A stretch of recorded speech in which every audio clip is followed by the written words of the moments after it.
We're on the air. Shabbat Shalom, everybody. Welcome back to our first real Shabbat service since the onset of the holidays. And I know that a lot of people are watching. I don't, COVID's been spreading around here, but luckily nobody's gotten really ill, so that's nice to know. And we're gonna be hearing from Renee Shelley in a little while. I'm stalling just a little bit because she asked me to, since she will not be here until about 7:25. So if I could sing and dance, I would do that now.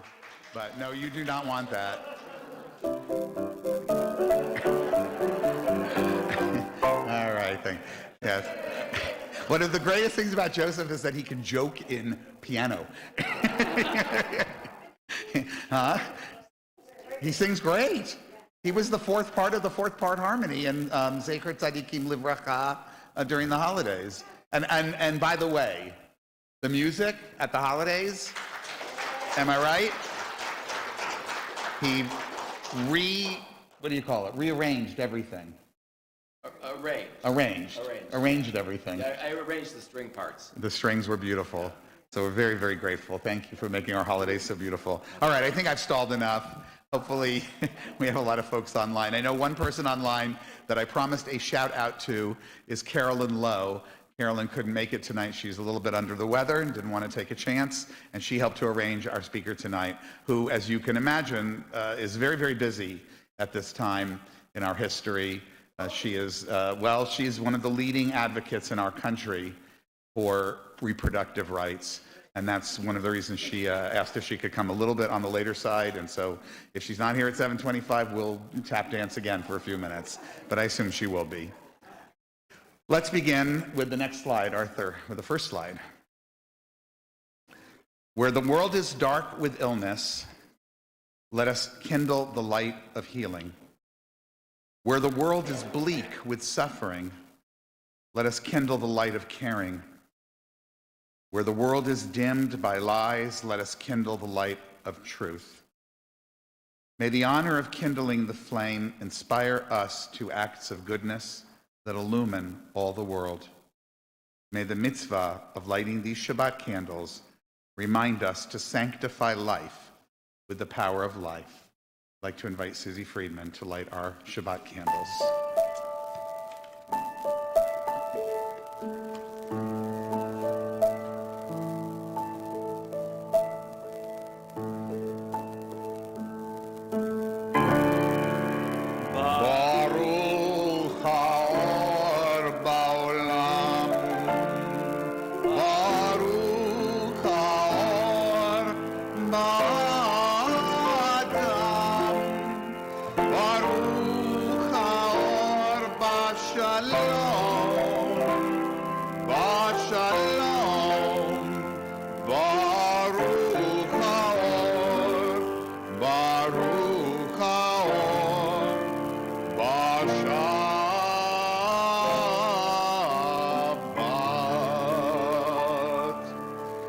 Our readers tonight are Ned Greenberg, Judy Primack, Melanie Goldberg, and Sandy Landau. And I'd like to invite Lonnie Fleischer for the first reading.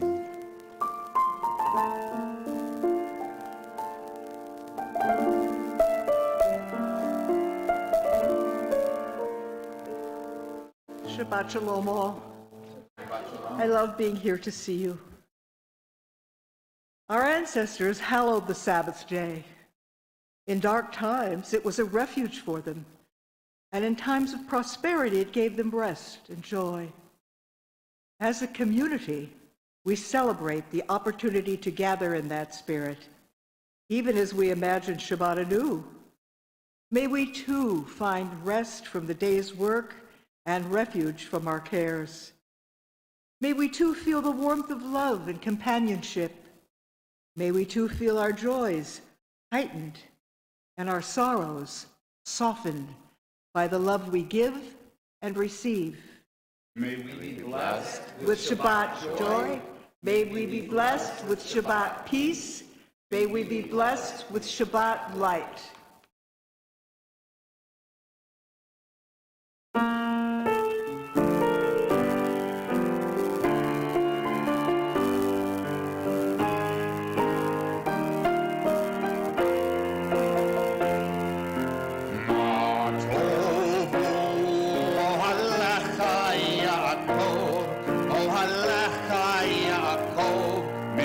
משכנותיך ישראל, מה טובו אוהליך יעקב, אוהליך יעקב, משכנותיך ישראל. לקראת שבת לכו ונלכה, לכו ונלכה,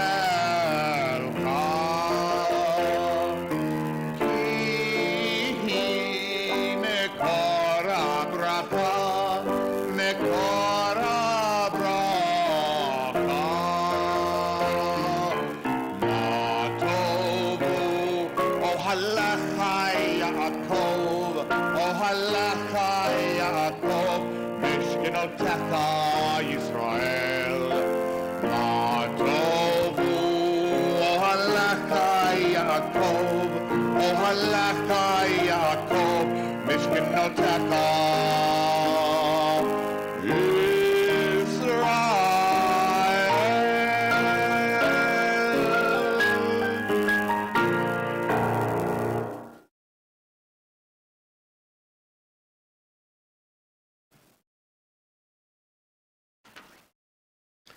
Shabbat Shalom. Tonight, as we welcome Shabbat, we look to this moment in time to once again gain perspective on where we have been and where we are going. On this Shabbat, may we find the space to consider and to challenge. May we find the courage to do what is right. Let us find meaning, calm our anxieties, understand our purpose, and appreciate our accomplishments. Let us find the strength to continue working for ourselves and others. Let us share the burdens and blessings of responsibility. Let us locate the will to change the things we can no longer accept. Let us do all of this and more, mindful that we are a community of humanistic Jewish believers, unbroken and unbowed, prepared to face all that life has in store for us. Let us strive to feel these bonds of belief and community when we are together and when we are apart. Let us rejoice in our ties. Let us rejoice in our collective power. Let us rejoice in the gift of Shabbat.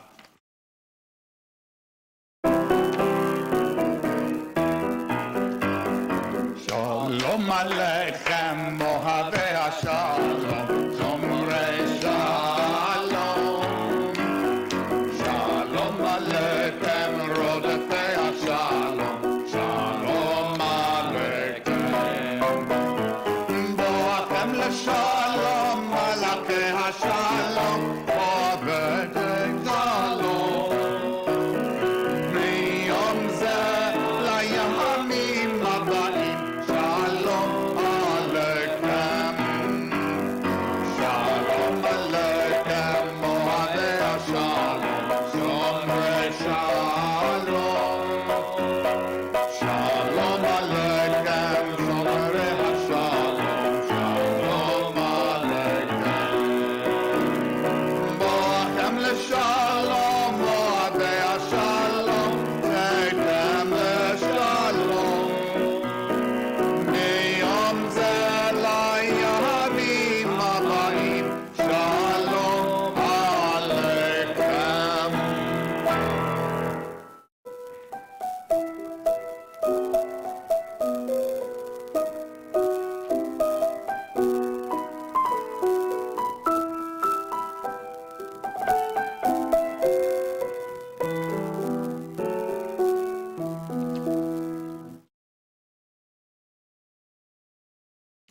At one with our forebears, we affirm that righteousness and enlightenment shall be our torch. We shall teach these values diligently to our children all the days of our lives. We shall endeavor to live by these values in the comfort of our homes or on cold and wind-swept roads. Whether adversity bows our heads or fulfillment makes our spirits soar. Our hands shall mete out justice to all, and our eyes shall be open to the light of truth. We shall emblazon our paths through life with this light as a beacon for all humankind.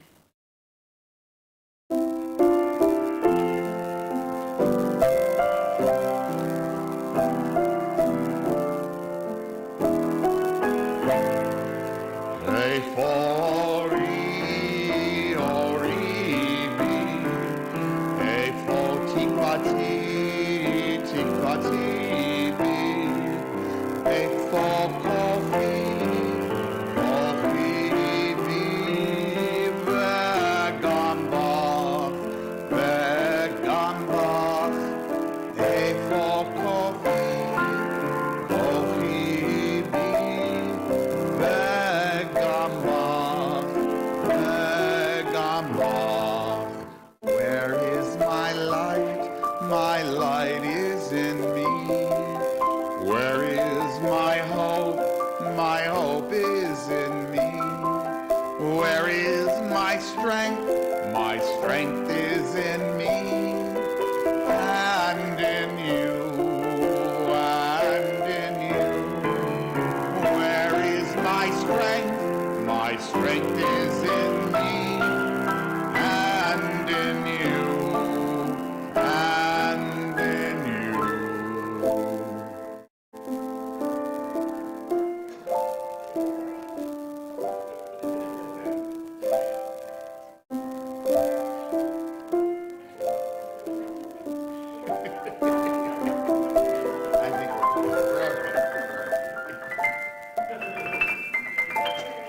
I think you guys are in some mood tonight.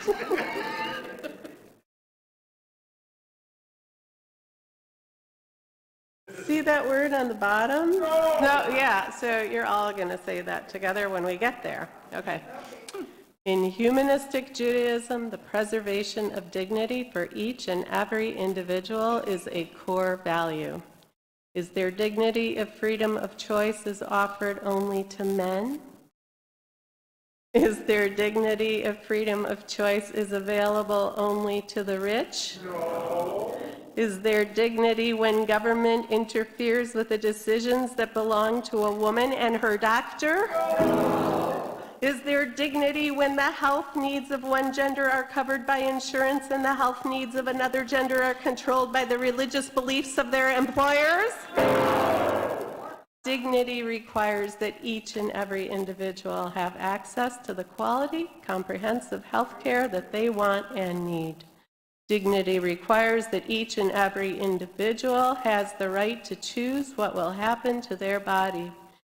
Dignity requires that each and every individual has the freedom to choose their own religious beliefs without government interference. We honor reproductive freedom as a Jewish value and a right for all people. And this was written by Rabbi Miriam Jaras.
Shabbat Shalom.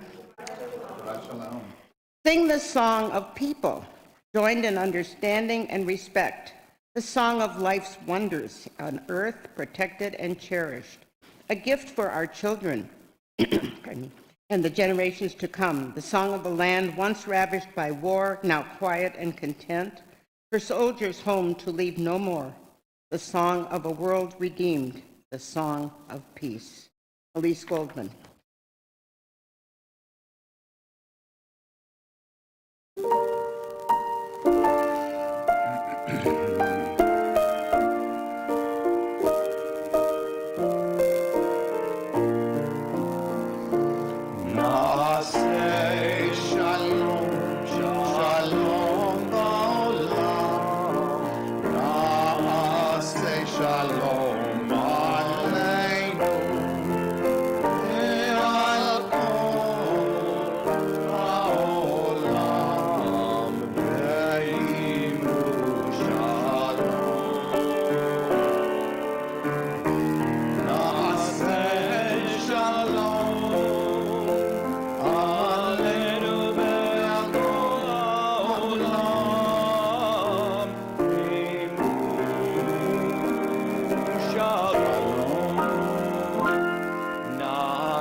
In this community where we find strength and common purpose, we turn our minds and hearts toward all those who need our love and support.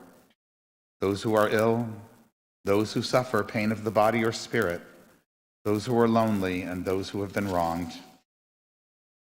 Tonight, our well wishes are extended to, and I'm sorry the list I was given doesn't include them, so we're going to recreate it in our imagination.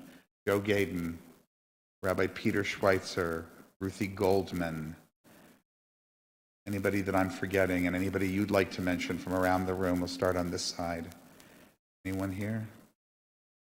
Over here, anybody? Yes, Judith. Thank you. Anybody at all that we missed? May all who suffer know that they are not alone. May they experience a refuah shlema, a complete recovery, the renewal of their bodies and the renewal of their spirits.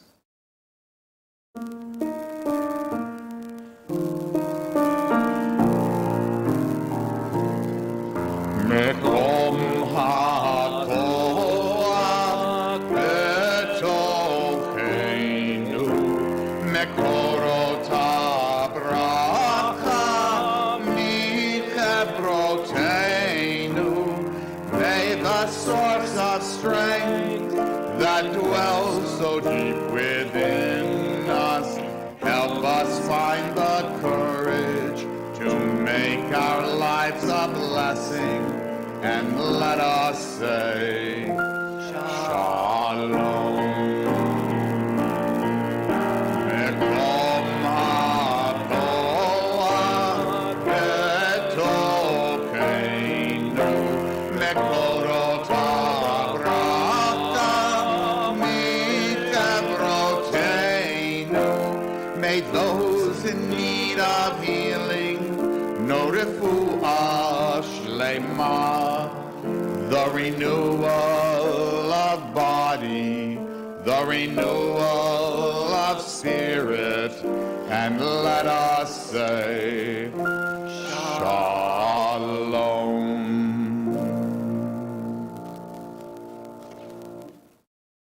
In memoriam. I lost your voice. I lost your timbre, your cadence, your accent. I lost your voice. I had it the first month. I had it the first year, then it faded, then it was gone. I lost your voice, I can't hear it anymore.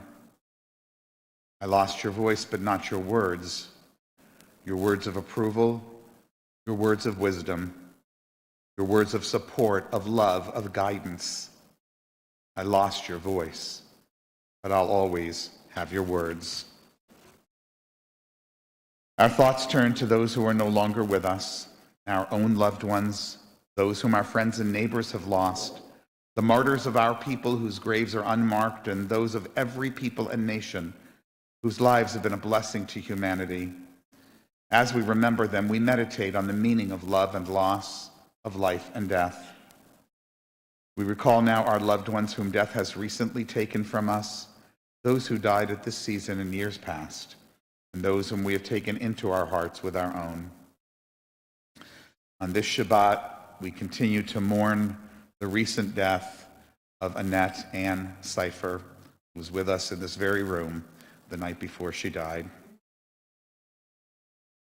Together with her, we also observe the yahrzeits this Shabbat of the following beloved individuals: of Abba Balgli, Harry Borovitz, Armand Creed, Ruth Davis, Julie Eisen, Edith S. Fox, Hilda Gins, Edwin B. Grauer, Hugh William Greenberg, Louis Haas, George Alfred Harris, Maurice Jacobs, Violet Jacobs, Kenneth Mitchell Jacoby, Ida Kingston, Henry Crystal, Milton Landau, Bernice Bunny Lasker, Barbara Luria, Ben Matthews,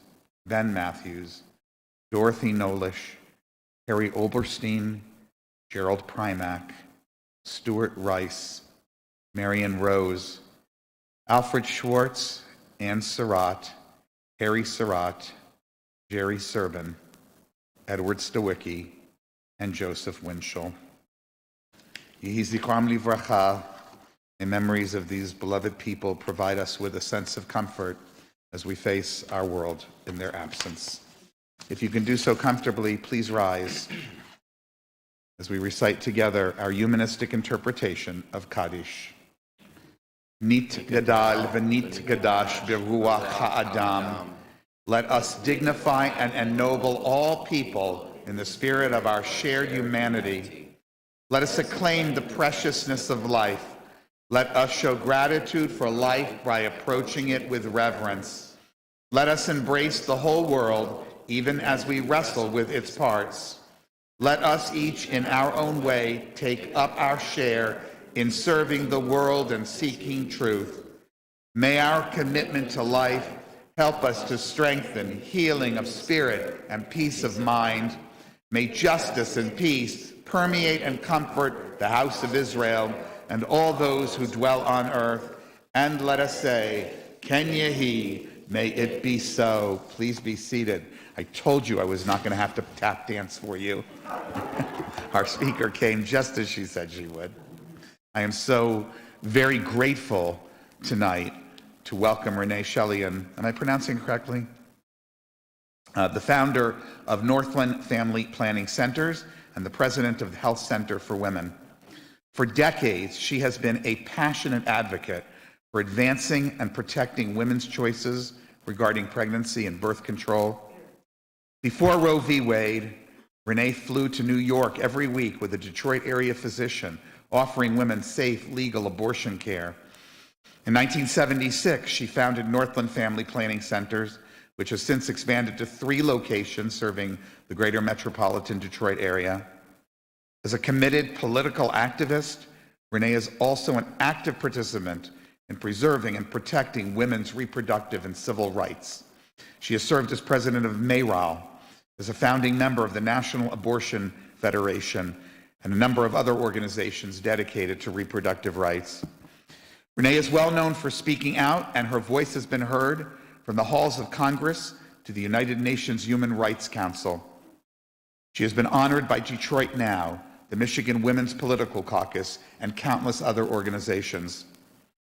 Since the Dobbs decision came down, shocking us all, Renee has been featured in so many national and international news outlets. We were privileged to hear from her many years ago, long before we ever imagined that the Supreme Court would recklessly abandon precedent and bring us to this moment. I'm honored to welcome a hero of the struggle for human rights and dignity, Renee Chelian.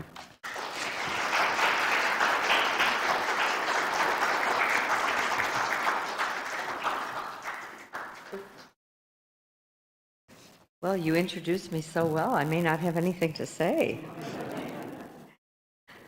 So there are a few things I would like to tell you. Some of you may have seen my story in the newspaper or heard it before, so I appreciate you being here tonight. Thank you. I had an illegal abortion in 1966 when I was 15 years old. My 16-year-old boyfriend and I were to be married when my parents asked me if I wanted to have an abortion. I didn't know what an abortion was, but they explained that I would no longer be pregnant and I could finish high school, as pregnant girls or girls who gave birth were not allowed to finish high school in those days, and I was only in the 11th grade. They also explained to me that it was illegal and it must be a secret for fear that any of us could be jailed. I felt like God had given me a second chance at my life, and I was willing to do anything to not be pregnant anymore. My parents did not tell me how scared they were for my safety. My boyfriend's dad made the arrangements and paid for my abortion. He was an elected official and had many more connections than my parents. After his initial connection, all phone calls regarding time, place, and other information were done using codes with my parents, because at that time, no one had a private phone line, and we had no idea who could be listening in. I'm sure some of you remember party lines. My dad took me because my mother was 6 months pregnant with my youngest sister, and he did not want her in danger since they had no idea what we would be facing. Daddy and I met strangers in a parking lot somewhere in Detroit. We were blindfolded and put into a car. The blindfolds were taken off when we were inside a garage or a warehouse of some kind where my abortion was to be performed. The concrete floors were stained with grease and oil, and it was empty except for folding chairs filled with women waiting their turns. I was too afraid to look up or around for fear that if I seemed to pay too much attention, they might not do my abortion. All I remember were the many pairs of shoes that I stared at.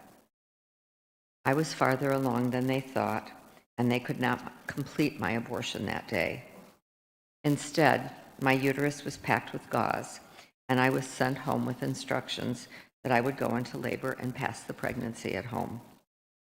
After almost a week of nothing, a second appointment was made for me, except that they sent someone with a bottle of quinine, which I took until my ears rang, but it didn't cause an abortion. The situation was the same the second time. We met strangers in a parking lot. We were blindfolded, and this time taken to a different warehouse. They told my dad they had ruptured my membranes, repacked my uterus with gauze, and for sure I would go into labor. I was very fortunate because my mother had confided in a trusted family doctor who put me on antibiotics immediately after my first visit, as he knew this could lead to a dangerous infection. Many years later, after I had my first child, he told me I could have been infected, left infertile, or died. Those antibiotics, from a doctor who risked his medical license by providing them, probably saved my fertility or possibly my life. I did pass the pregnancy 2 days after the second appointment with the help of my mother and a kind nurse that worked for that brave doctor. She brought me a bag of pain pills to help me through labor and was there because she was as worried about me as she was about my mom. It was a hot day in August. No one had air conditioning.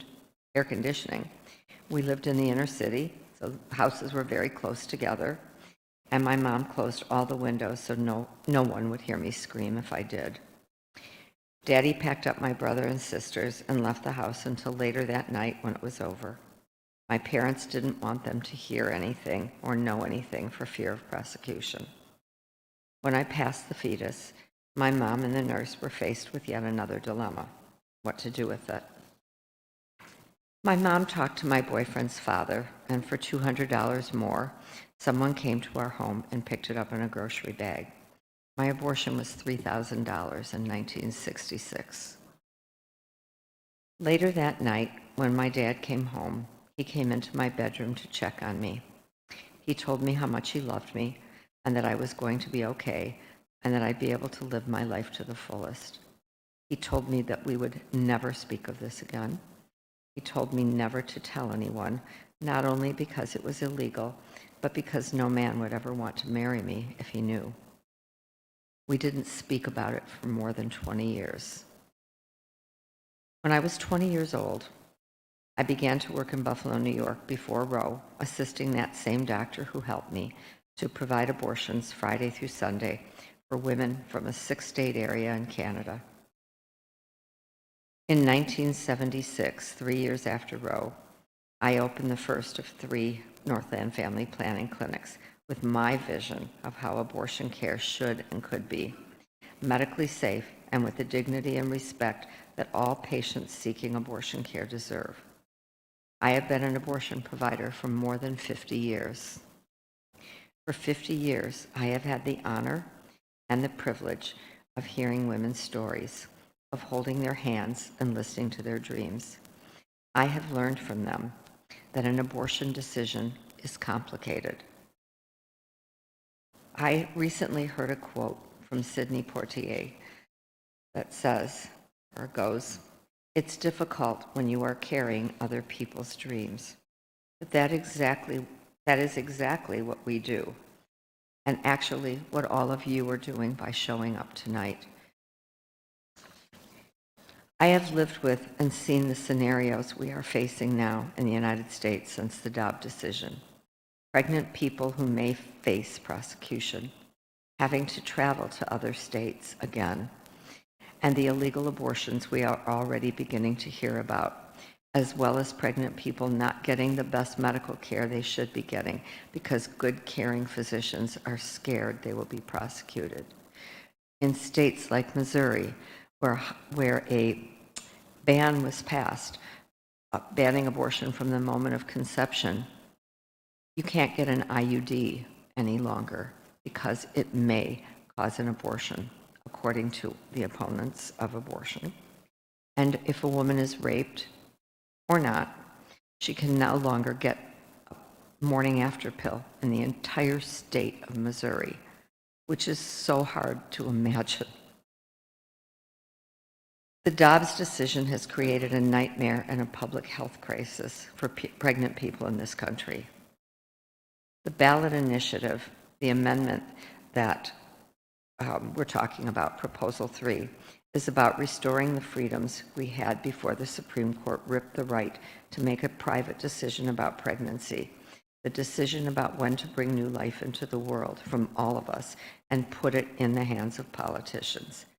We cannot leave this decision to future elected officials in this state. I wanted to tell you a little bit about what I've been seeing happening because the provider community is pretty small.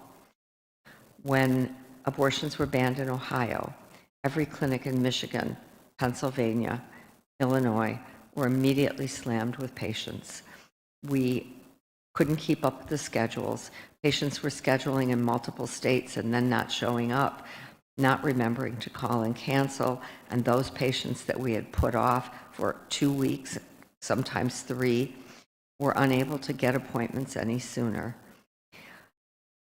They have a stay now, which is a temporary restraining order until January.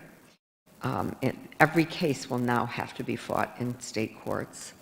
However, the political people in Ohio tell me that they believe in the before the session, in the lame duck session, that there will be a complete ban in Ohio on abortions, which will result in another lawsuit, and no one knows whether it'll drop the first one, whether they'll get a restraining order again.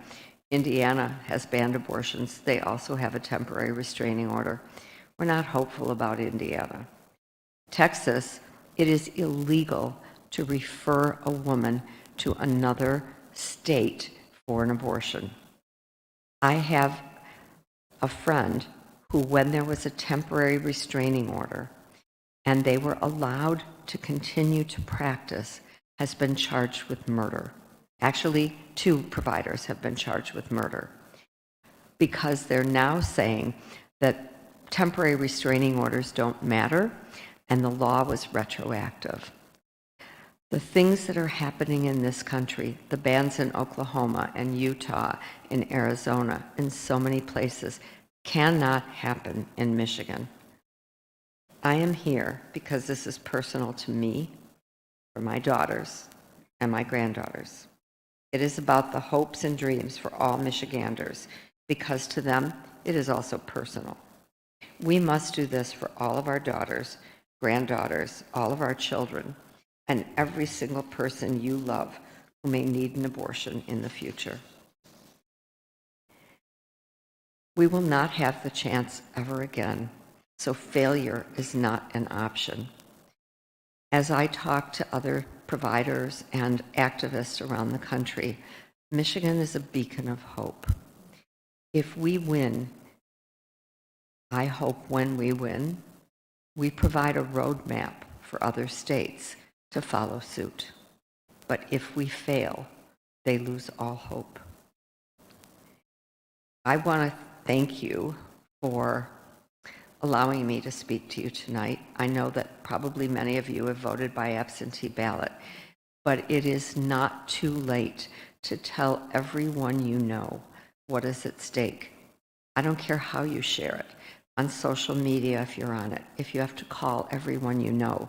The lies that the antis are spreading are so erroneous that even people we thought were with us this whole time are calling us or Facebook messaging us asking, is it true that chiropractors are going to be able to do abortions, that dentists are going to be able to do abortions? I know it seems ridiculous, doesn't it? But they believe them. They want to know about parental consent. They're very, very concerned.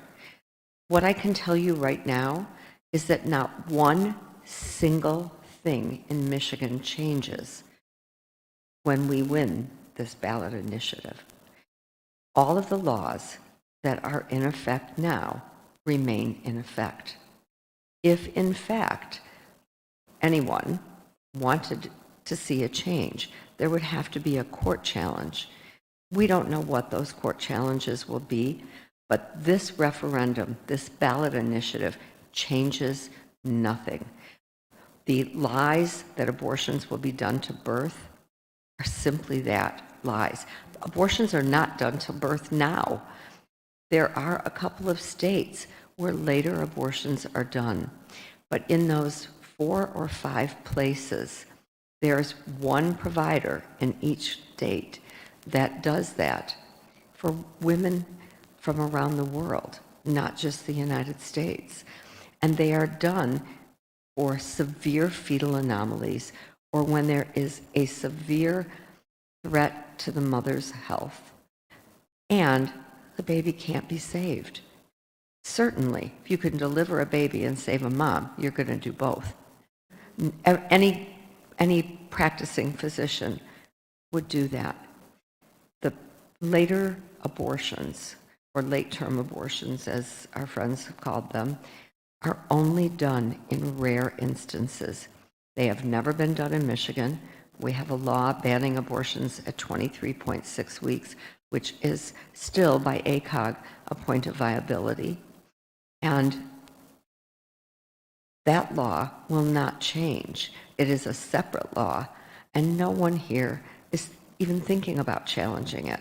We don't have practitioners who want to do abortions past that time.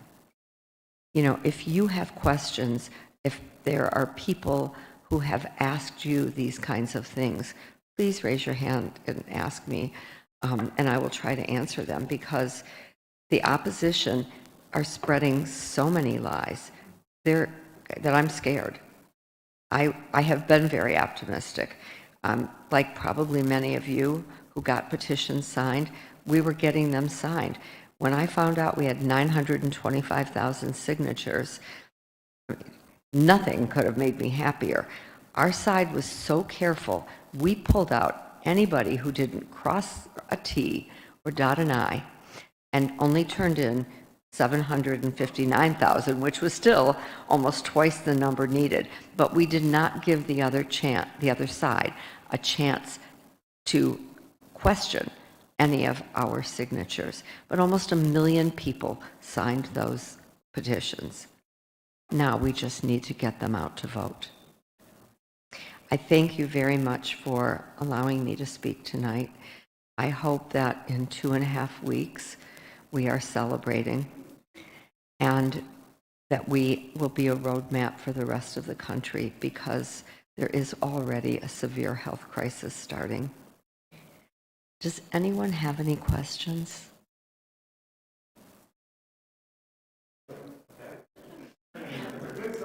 I know this is on Zoom, so I don't know if people type in questions. Oh, okay. Well, I thank you from the bottom of my heart.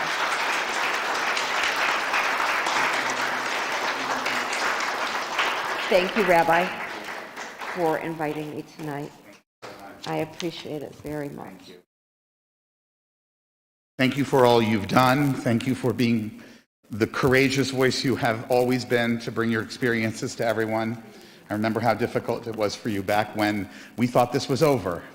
And now that it's back, I can only imagine the triggering, as we might call it, that you're experiencing, having to remember those dark days. Folks, I don't know how to emphasize this strongly enough. I know where we all stand. You got to drag everyone you know to the ballot. You've got to provide people with information. There's a lot of ignorance, and it's growing. This election is not the gimme that we thought it was going to be on this or many other issues that I can't talk about from this bema. But if we all get our friends out there and we remind people what it used to be in the bad old days, it's my hope that we really will be a beacon to the country. I think Michigan's got it in us. You know, I came from that other peninsula, the one that dangles down there. They're screwed. I'm sorry. And I'm going to say it. People thought I was joking about this at the services when I talked about how much I love living here.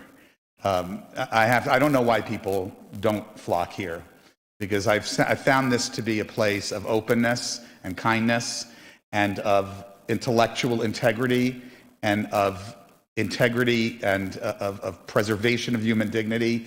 I've only had good experiences in this place.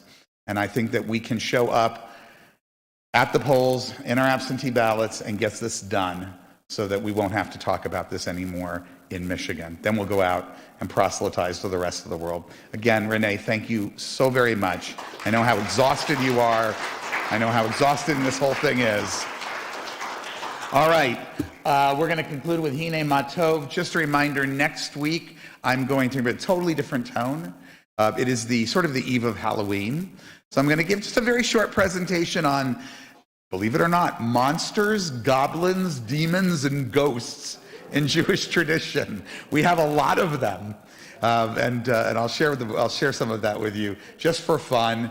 The following week, I will be visiting my grandchildren and my daughters and son-in-law in Baltimore, and Melanie will be standing here talking about what is mindfulness. It was an issue that I addressed very slightly on my Yom Kippur Day talk with you all, and I think she has a lot to say about it, and I know you'll learn from her as usual. All right, let's conclude with this beautiful version of Hine Matov.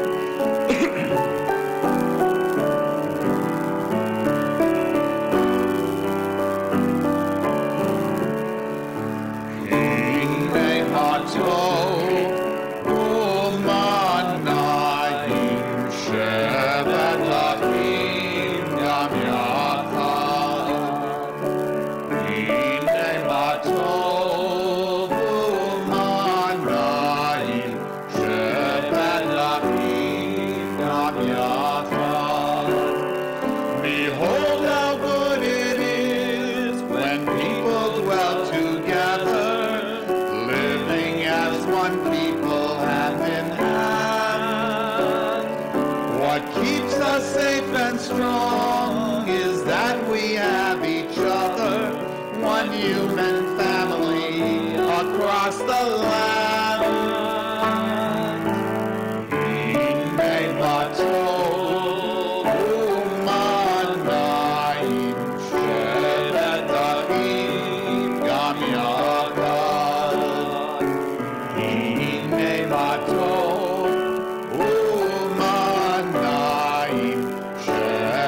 Adachim Gam Yachad.